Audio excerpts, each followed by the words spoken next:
Fellas, how are we doing? Happy Thursday. I'm Chuck Silver. This is Nick Marro. We're here with Occupy Fantasy. We're going to break down this nice little four-gamer for DraftKings and FanDuel. Nick, how we doing? How we feeling about the slate? Yeah, good man. I was telling you before, I've had one dud every night this week in a lot of my lineups. It was Cornette 2 nights ago, Richard last night. Hopefully tonight. Don't want any more of that. So yeah, so some good balance here for a 4 game slate. I think we have enough guys out that there is actually some value. So I'm looking forward to this one for sure. Yeah, appreciate everybody here early in the chat. Ben, Heath, Luke, Anthony, thanks for being here every day. Truly appreciate it. Did you have a lean on the Atlanta injury report? I think Porzingis and Ricochet. Yeah, I mean Ricochet, I think is a true 50-50. I lean Porzingis is out here, but again, I've had no real read on this situation. It's like he's back in Boston, man. It's like every single day he's going to be questionable. They'll test him pregame, see how he feels. But yeah, I think until Trey's back, they're going to be careful. So we'll see. I lean that he sits, but it's not based on anything really. Okay, nice. Well, that is so we have one game starting at lock in 1 hour and 10 minutes, and then the last three games start an hour after that. So it's a little bit interesting. Interesting to see the Clippers locking first too. We got their starting lineup. Sanders and Dunn are going to be in that starting lineup. So we'll talk about Kobe Sanders' value. Was there anything else that we should be really aware of on the injury report tonight? Um, I mean, Giannis is out. Obviously, that's significant. Yeah. Embiid was questionable. He's already been ruled out. The Kings, Sabonis is out for a while. We did get a lot of news recently, but I don't think there's much left that we're waiting on. Okay, yeah, I see a couple of the notifications are for tomorrow. Love when they do that before today's lot Okay. because that's really important information for us to have now. Right. Yeah, Demantis is going to be out for 3 to 4 weeks, partially torn meniscus. Dude, that team is probably the biggest disaster in NBA history. Yeah, they're cursed right now. Do they even have their first round pick too, or did they trade it? I don't even know. They have like the talent on that team is pretty good, but they're just so bad. Yeah, I mean it's a poor. I could always get into this type of stuff, but I think it's a poorly put together roster. Like I don't think they have the spacing that you kind of need to run a Sabonis offense, and I don't know. Levine and DeRozan take more twos than pretty much any wings in the league, which is obviously not optimal in today's NBA. So Yeah. throw Russ into that too. I mean, you got a lot of like decent scorers, but not in the modern NBA. You need guys to take threes like Andre Drummond. Yeah, right. And actually make them too. And yeah, HV cards, thank you. Jaren Jackson Jr. is doubtful. So Santi Aldama and Vince Williams are in like every lineup I have on DraftKings today. But let's dive into this first game. Let's start with these Clippers. We got their starting lineup. Kobe Sanders was top of value the other day. He's not even top of value on his own team, but he's still in the top 10 overall on both sites. I think he looks okay. The price tag came up to 4K, which I think is pretty reasonable, and the ownership seems pretty reasonable. I don't look at him as a pivot to Vince Williams, but I don't mind playing him in lineups with Vince Williams too. What do you think? Yeah, I totally agree. There's actually a lot of good 4K value today, so you can kind of mix and match. Like, I don't want to eat all the chalk. I do like Sanders, though. I'm surprised he's not a little bit more popular. Maybe we see that ownership come up now that he's starting. But we have pivots, like even just on this team. Like Chris Dunn looks good here as well, obviously, and then Bogdanovich off the bench seems like no one's playing him. If you could find a few extra hundred, I think his ceiling is as high as any of these 4K plays. He's been seeing a ton of usage, not a ton of usage, but he's making his shots with that second unit, which obviously matters. And most of the Harden minutes, or when Harden is not on the floor, I think we have Bogdanovich for every single one of those minutes, which obviously boosts his upside in a big way. So I do like Sanders, but I like Bogdanovich a lot as a pivot if we start to see that ownership kind of separate. Yeah, I don't mind that. And the models, I don't know. I think the model was kind of high on Bogdanovich when he came back, and he was doing really poorly, but he's picking it up now. I mean, he's coming off the bench, which is clearly better for him because he's actually producing fantasy points. Value Yeah. seems fine though. Yeah, I don't. I don't know. I guess the model has them essentially the same on DraftKings, but on FanDuel, slight nod to a Sanders. You save $600 there, but they're both solo owned. I think they're both fine. And then Yeah. Avika Zubak, 11.0 OF index, top of value on this team. One of the top value plays on the whole day, coming in at 15 and 19%. That's a spot that I'd like to get over on. Yeah, it's pretty easy to get over on it too. I will say, I think there are good centers in every single one of these games. I mean, I don't know, for just a 4 game slate to have 6 viable centers is pretty nice. So yeah, I do think he's a bit under owned, but it's not by like a huge gap. I do want some of my exposures though. He's been really solid. Yeah, it's hard to get too far over this 15%, but I'll Mhm. hopefully be just over that. And then as for James Harden, I was surprised that I didn't get him jammed in today. I've been getting him jammed the last few days, and there's only 4 games on the slate today, and I didn't get as much. I still have a ton though. I think he's one of the top plays on the slate, 50% owned on FanDuel, but he's only 28 on DraftKings, and I do think we have the value to play him kind of easily. Yeah, I mean he's one of my favorite payups. I don't think that's a hot take or anything. Obviously, with no Beal, no Kawhi, I mean Collins hasn't really been as involved on offense. He's doing it all. Still the point guard on that team, taking more shots than he was earlier in the year, and he projects for as many minutes as anyone on the slate. I think we have him for 38, which is obviously nice to see. And yeah, no reason not to like Harden here. I think if you could afford him, he's a great option everywhere. I've had some interest in Chris Dunn. He is a pivot to those other value guys at this 5 and 2% ownership and a similar price. Mhm. Yeah, I liked Um, him. and as for John Collins, Smitty got me the other day. He made a comment. I think you were on stream with him. He said something like, he's going to have a good game eventually. And I keep playing him, and he just doesn't. Yeah, I don't know what it is with him, man. You would think he'd run the pick and roll well with Harden, but we really haven't seen that. I guess it's because he's playing next to Zubac more, and like he was coming off the bench. Now that his minutes are up, seems like Lou's willing to start him every night, which is obviously a good thing. But there's some growing pains there, and we do see this as players switch teams. Um, Eventually the game will come. I don't know if I'm going to be chasing it tonight, though. It just hasn't been there. And he's more expensive than some of these other value options, like a Bogdanovich, like a Sanders, who have been more consistently hitting their value point per dollar. So he's okay. Pretty comfortable getting away from it, though, even at low ownership. Let's look at the other side of this game, Orlando. They're still without Paolo Banchero and Desmond Bain, the man.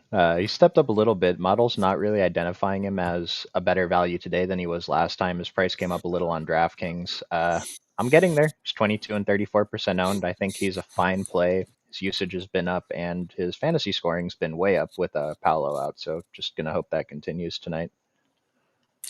Yeah, I'm with you on Bain. I will say he had 5 steals against Golden State. I don't know that that's something that's sustainable. So just keep that in mind if you're looking at game logs.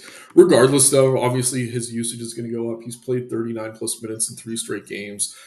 Still reasonably priced as well. So I think he's pretty easy to get to. I like a lot of Orlando here, but Bain certainly one of those options that I'm pretty comfortable getting to. And again, we do have Harden on this slate. We have Maxi, but there's not a lot of like super expensive payups. So you could fit someone like Harden with a Bane and another 8 to 9K play pretty easily. So he is making a lot of my initial builds.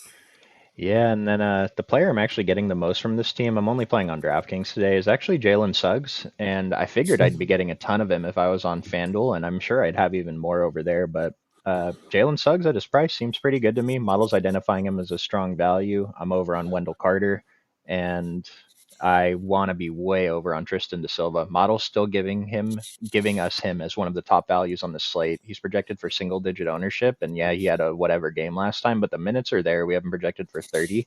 I think this is a really good lower owned value guy to mix in. Yeah, I've been on to Silva every slate since Banchero's gone out. He's been awesome. He's taken 10 plus shots in 3 straight games. Good matchup for him. The minutes are there. You mentioned Suggs as well. The issue with him earlier in the year was the minutes. That cap is gone. We have him for 30 here. If he gets even close to that, I think he's going to hit value pretty easily. Wendell Carter, the only reason I'm not getting there is there's other centers on the slate I like, but he looks fine. And then Franz is Franz. If he's going to get overlooked, obviously he has upside. So really, I like all the starters here. Carter is kind of a tier below the others, but man, I think De Silva is one of the better tournament plays on the slate at his price. I'm just shocked no one seems to be playing him. He's putting up numbers every single game, like, and still the field just isn't flocking. The sites aren't raising his price. It's kind of unbelievable. Yeah, so around the industry, he's projected like his median score is not that great. It's not even like I don't even think most sites have him for 25 fantasy points today, which, traditional 5x whatever. We kind of want 6x in today's NBA, but um, his ceiling still remains high, like especially on FanDuel where he can get a couple blocks and steals and kind of go off that way at this 4,600 price. He's under owned. He's not always going to do it, but the nights he does it, especially on a night like this, it really helps you take down a tournament if he's the difference maker. Yeah, and just one more thing on the Silva, like I do think he's more confident this season. Like he's taking more shots. Like we could just see it Mhm. in the numbers. Like I said, 10 shots per game, three in a row. He's taking tons of threes, 6+ in 3 games in a row, making a lot of them as well. The training wheels are off on this guy, and I don't know what his ceiling is as an NBA player when Banchero's in. But as long as he's out, if this price isn't going to move, he's going to continue to be one of the better plays. Neutral on Franz Wagner. I didn't build for FanDuel today, so maybe I would be at this 46%. It sounds kind of healthy though, especially against the Clippers, DK, whatever. And then I saw a question about Anthony Black. I don't mind mixing him in. The model's not really identifying him as a strong value, but I think he's fine. Yeah, he's been great with that second unit. I'm fine mixing him in again. I think I trust Bogdanovich a little bit more for cheaper, but they're similar Yeah. plays Yeah, that's the thing. The other value guys we've already talked about just on the Clippers are probably stronger plays than Anthony Black, but and his ownership really isn't that much lower than those other guys. But when we see the actual ownership come in after lock, I wouldn't be surprised if Anthony Black ends up looking like a pretty decent pivot. I mean, he still has to put up the 30 plus and perform, but we can play him sometimes and hope for that, I guess. for sure.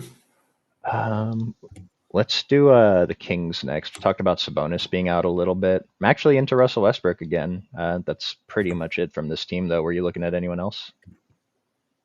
Not really. I mean, Murray's supposed to be back tonight, which is notable. On FanDuel, he's only 4,800. You could play him there as a tournament flyer, but other than that, there's really not much. Eubanks is going to continue to start at center for Sabonis. He's been terrible.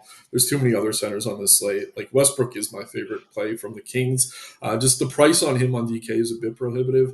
I will say you can make a case for Levine, DeRozan, even Schroeder. They do have upside, but Westbrook's been the most consistent of that group. He's doing the most, so I'm fine going to him. But yeah, I wish I did like them more. It just kind of feels like the Boston situation. I hate how often I compare teams to Boston. They're just the best example. It's like night to night, one of these guys is going to have a really good game. You just don't know which one it's going to be. So not only do you need the guy you play to hit the ceiling, you need him to outperform his teammates. It's just tough. So I like Westbrook best. You can make a case for DeRozan, Levine, some of the other guards, but not a ton of liking from Sacramento.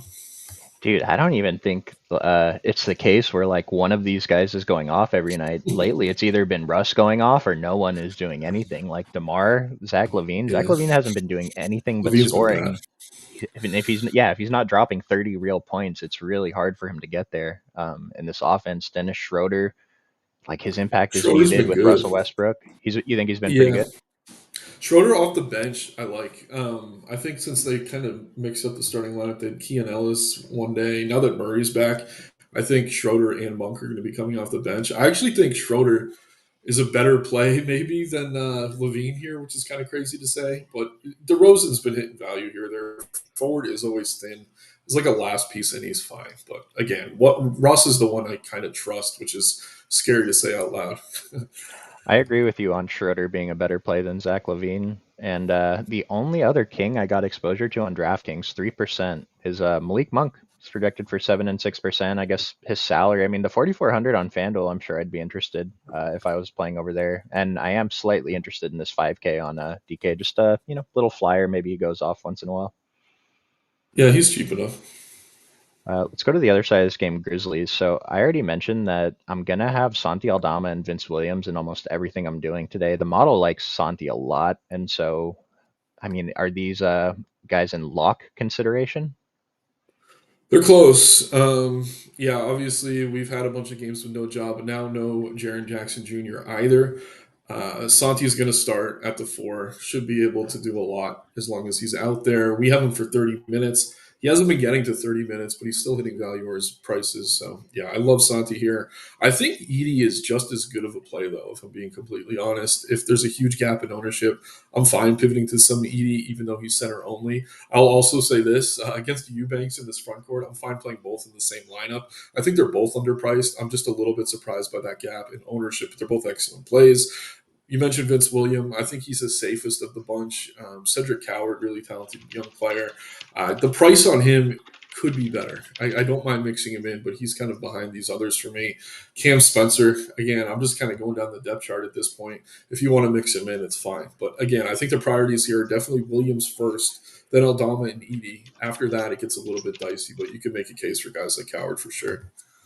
So I actually think I'm with the model here. I think Aldama is a priority over Vince Williams.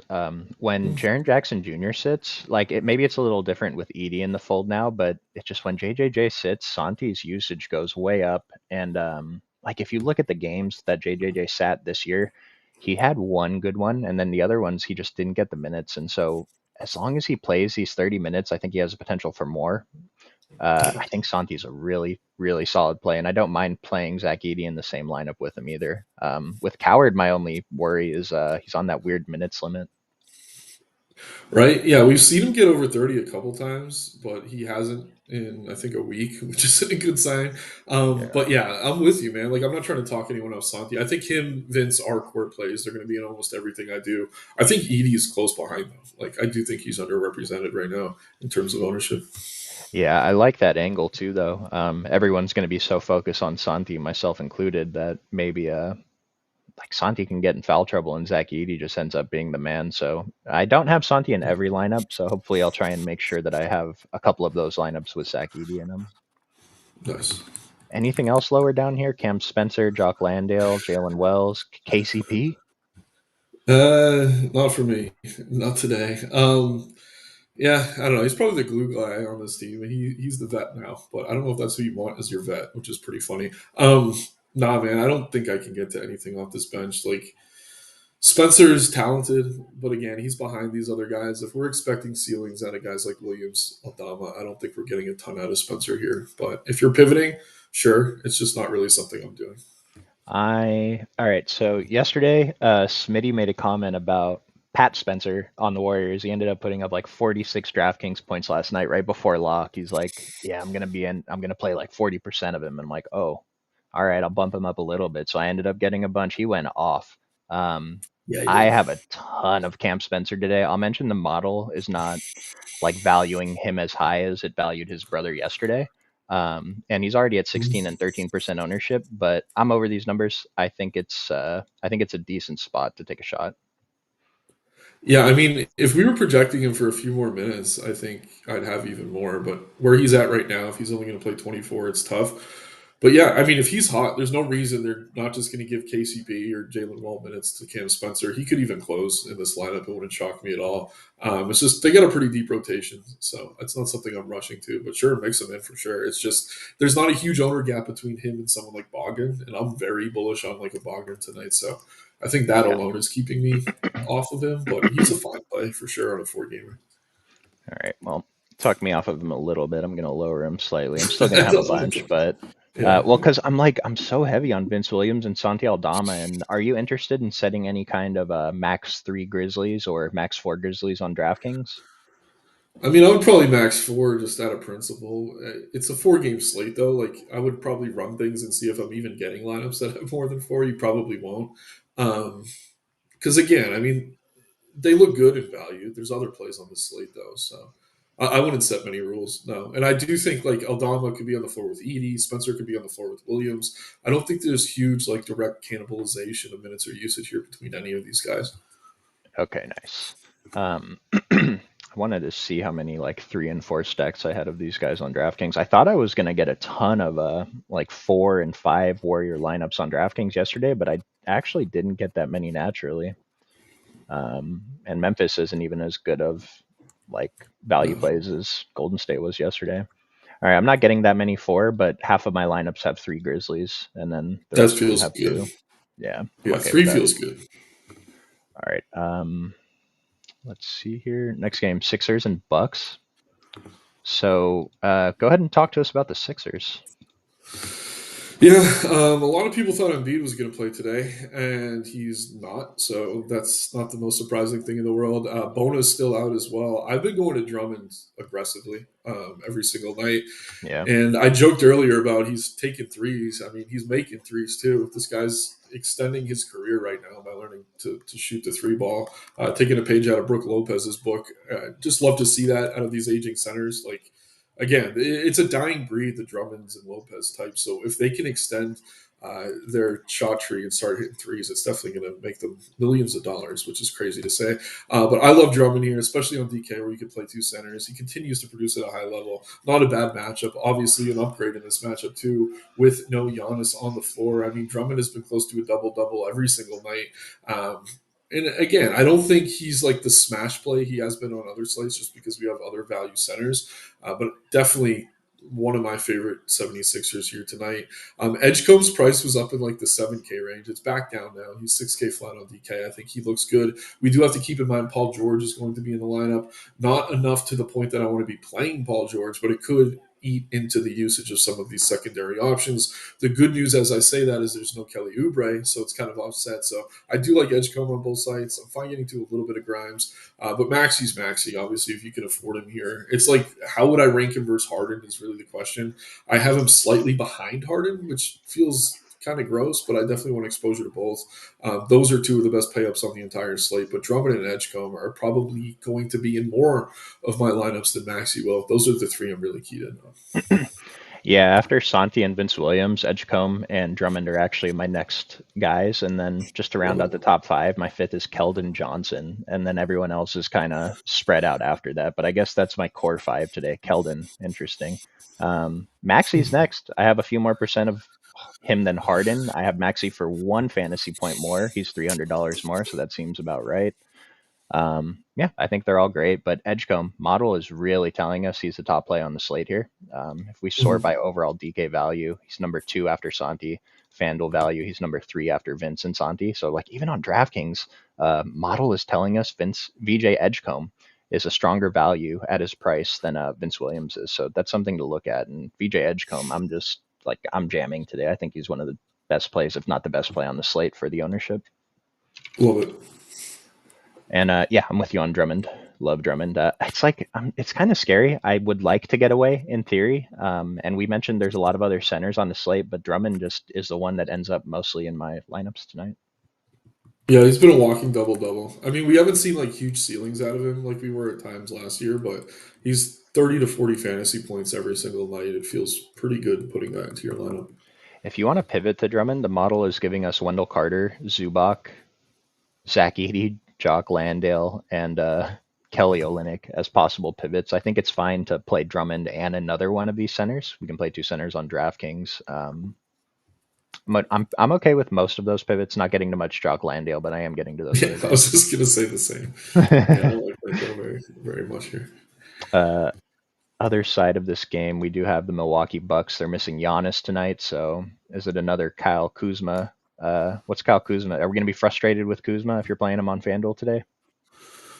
I'm pretty comfortable getting away from it, and it's not because I don't think he has upside. It's just I don't want to play much Kyle Kuzma. I don't think it's super necessary on the slate. There's a ton of plays in that price range. He's pretty much the same price as Aldama. He's cheaper than Aldama on DK. It's all the Ryan Rollins for me. I'm gonna have a ton of him here. Other than that, you can mix Turner into that center group. There's not much else for me from Milwaukee, really. Like Kuzma, if he's popular and the ownership's down, I'm just never going to feel bad if Kuzma goes off. It's like, oh, something happened that usually won't happen. I can kind of live with that if he's the guy to kill me tonight. I mean, you could look at it like VJ Edgecombe's value is so much higher than Kuzma, Yeah, and the price is cheaper on DraftKings, a little more on FanDuel, but I'm perfectly okay just Xing Kuzma out of my player pool. If he drops 60 once a season, that's something I'll live with. exactly. Bobby Portis down here, projected for 21% ownership on FanDuel. This is not Nas Reed from yesterday, guys. So this is like a weird chase. Yeah, but I get he's 5,300, 10.9 FanDuel value. Model's telling us we can get away from him too. So I'm with you. The players I would be interested in here are Ryan Rollins, Miles Turner, and then Cole Anthony. I didn't notice he was 20% on DraftKings. I was going to say I'm slightly interested in him as a pivot, but Model kind of hates him too. Yeah, Anthony is okay. I don't really think it's necessary. Again, we have a bunch of other guards that are in that price range, and then um, yeah, Bobby Portis. It just feels like people are chasing seasons past. Like we've had such a sample size of Giannis out this year, where Portis is doing absolutely nothing. Maybe he turns a corner at some point, but until I see it, like I'm pretty comfortable just not playing him very much. And again, it's just more a product of the rotations than anything. Like he's coming off the bench, he's not getting over 30 minutes at all. So yeah, just no Bobby Portis for me. I want to go back to the Sixers for 1 second. Thank you for mentioning this in the chat, Henry. Quentin Grimes is projecting pretty well for you. Yeah, so the model is not identifying him. Like the model's telling us he's a fade at single digit value. But I did get a few percent. I got about 8% in my DraftKings set, so I'm under the field. But if you're making a large set of lineups, probably fine to mix in. If you're only making a couple lineups, then I would probably go elsewhere. Yeah, I'm fine with him. Again, I'd rather play Edgecombe. Certainly, there's a few other guys in that range, but he's been taking a ton of shots, which we obviously love to see. Hitting them higher than his career rates, though. These last few games that he's been super productive: 4 from 8 from three, 3 from 6 from 3. I don't think he's a 50% 3 point shooter. So No. yeah, he's due for some regression, but don't mind mixing him in. Yeah, if like Edgecombe was getting steamed up, I'd say, yeah, okay, Grimes is an okay pivot, but with the difference in value and there's not that high of a difference in ownership, I really think we just jam Edgecombe today. Would have won a tournament yesterday if you did it. Um, Yeah. and HB cards, Portis was automatic with Giannis out before Doc took over. I hate Doc. Yeah, I don't get it. Portis is at worst their third best player tonight after Miles Turner and Ryan Rollins. Like unleash Bobby, let him free.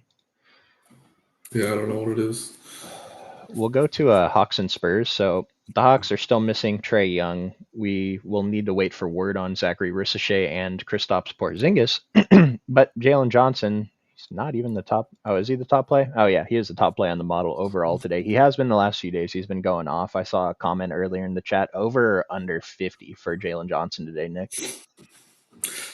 Depends on the news. I know it's a bit of a cop out, but if Porzingis is out, Ricochet matters, but not as much. But if Porzingis is out, I'd say over. If Porzingis is in, I'd say under. It is a good matchup, though. Obviously, no Wemby for the Spurs definitely hurts their defense. I like Jalen Johnson regardless, but I'll like him a lot more if we do get word that Porzingis is going to be unavailable. Yeah, I think I left both of those guys in my projections today. Yeah, Ricochet. that's Yeah, I have Ricochet and Porzingis in, so I'm not getting too much from this team actually. If both of them play, I'm getting a little bit of Jalen Johnson, but a couple percent of Dyson, Nikhil Alexander Walker. Was there anyone else like really interesting here? Like, let's say those two are in. If everyone's in, I actually think it's Alexander Walker that I want to get to a little bit, just because Okay. he's so low owned. I don't know. He has some upside. It's a good matchup for him. But again, it's not like a core player or anything. I just think if we're looking at ownerships right now, he's probably the most under-owned. So I'm fine getting to him. Daniels is good, better on FanDuel though, where you get the extra points for the stocks. Wide range of outcomes with him. There's games where he just does nothing on offense, so you always have to worry about that. Jalen Johnson's a tournament play either way, but like I said, I will feel way better about him if Porzingis sits in terms of his ceiling at this price. Tough to pay almost 10K for him if Porzingis is in, but he has shown the upside regardless. Yeah, I'm curious what this ownership would look like if Porzingis got ruled out. And he's already at 40% on FanDuel, 19% on DraftKings, but I think it's fine. And on your Nah call, yeah, the model's kind of telling us Nah and Ricochet are the two playable guys over on FanDuel. Jalen Johnson, of course, and then pretty much just Jalen Johnson over on DraftKings. Yeah, Nas seeing 25 plus percent usage over the last 4 or 5 games. I mean, that goes back even further. Wow. Yeah. Not doing it all when he's out there, man. He's playing as many minutes as he can handle. He's like the true replacement for Trey right now. Yeah, and then Gaye over on FanDuel 3,900 if Porzingis gets ruled out. It's a pretty good. I think that'd be a pretty good one to get to. Yeah, I don't mind it. Again, wide range of outcomes for him, especially with Okongwu ahead of him on the depth chart. But yeah, he could be involved here. He's spiked upside. On a 4 game slate, you could take more of these risks in large field, high risk contests for sure. So don't mind him. If we get both guys out, I think Vit Krejci is another name we could at least mention. Not someone I'm ever rushing to, but he'll be on the floor, as will Luke Kennard. Again, I'm just going to assume most of these guys are in, I guess. Um, I am obviously using pieces of that early game, but we have a lot to use to pivot in the late game if news doesn't break the way we're expecting.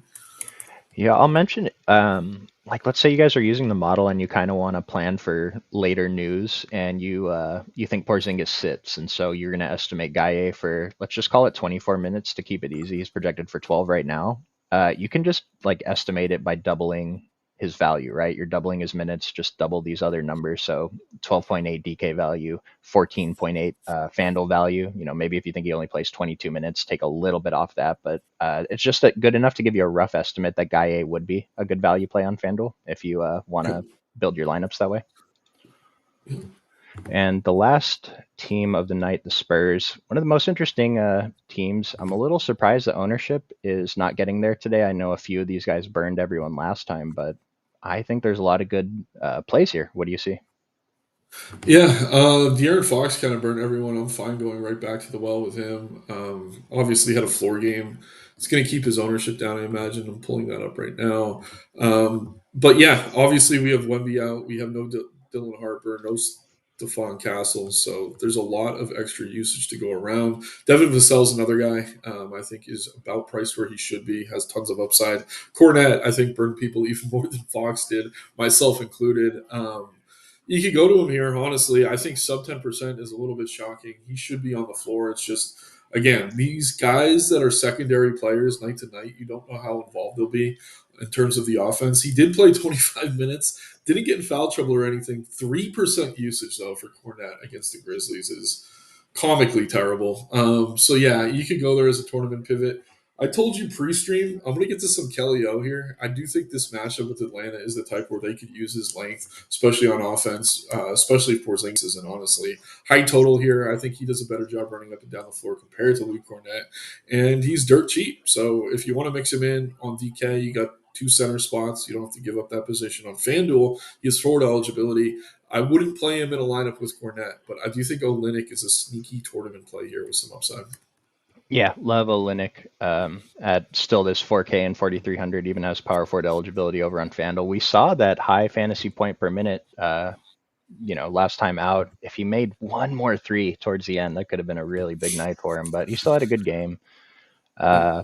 I mentioned it earlier, but he's the most popular guy here. Keldon Johnson, I think, is probably the best play from this team for the price. And then Devin Vassell was kind of at this price with Wemby and Stephon Castle in, so you can't tell me that he's not at a discount now. And the model's identifying Devin Vassell as one of the strongest values of the day.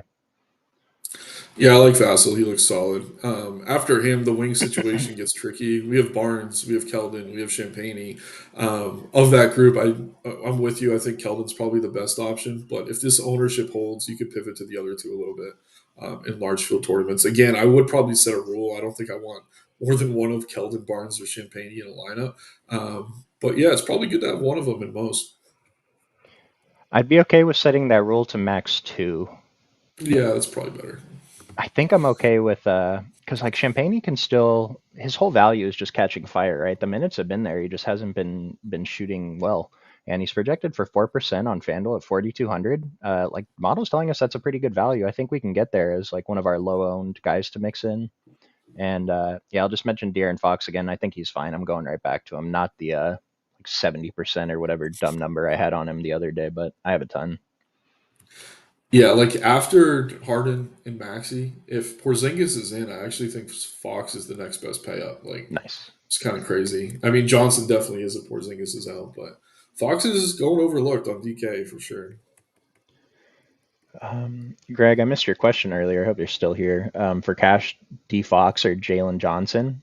I think I have Jalen Johnson projected a lot better than Fox today, but his price is a little bit different and the positioning's different too.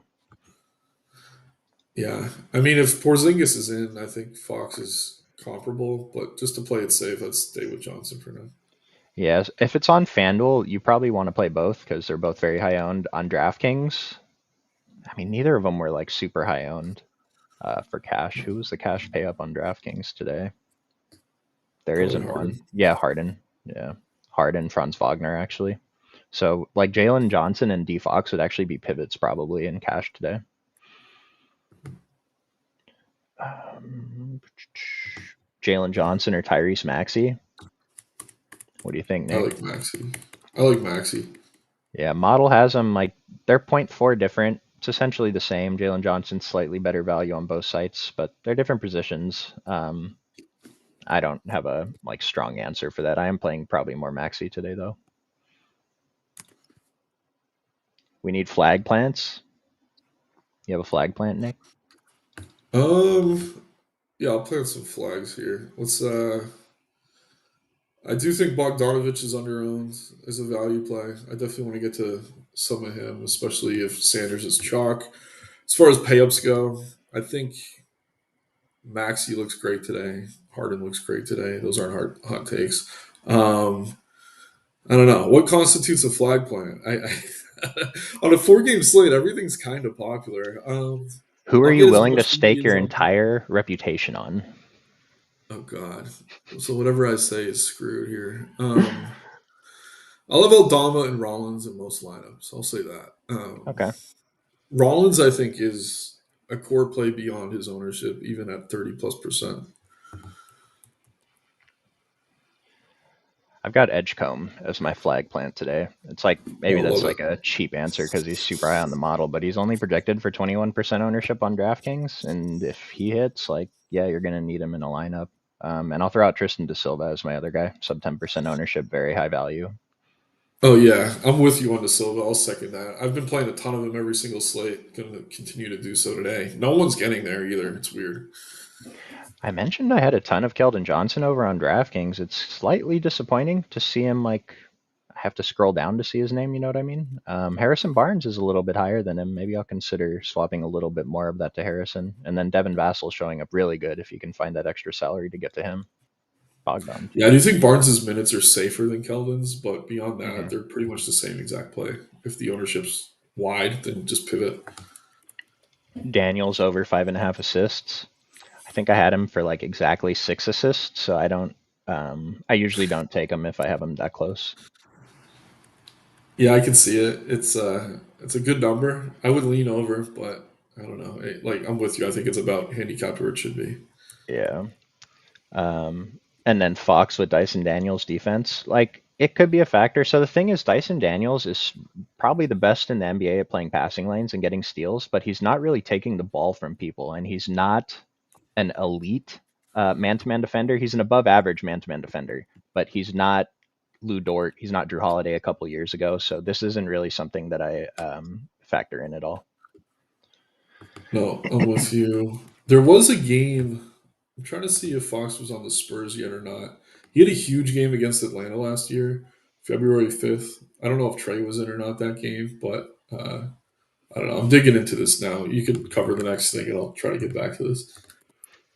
Greg, you're asking if I would play cash for the late night slate. I personally would, but I don't play cash, so I don't know if that's a bad play. But just everything I have shows me that VJ Edgecombe is, for his price, one of the top plays on the slate. It's weird that he's not projected for more ownership. I wouldn't be surprised. Like, I mean, I don't think he's going to come in 40% on DraftKings, but maybe if he came in 30%, that wouldn't like it went down after I refreshed. I don't get it.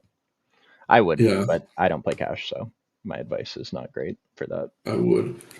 Yeah, on this February 5th game, so Daniels was in, and Fox still managed to go for 24, 13, and 5. He had almost 60 fantasy points.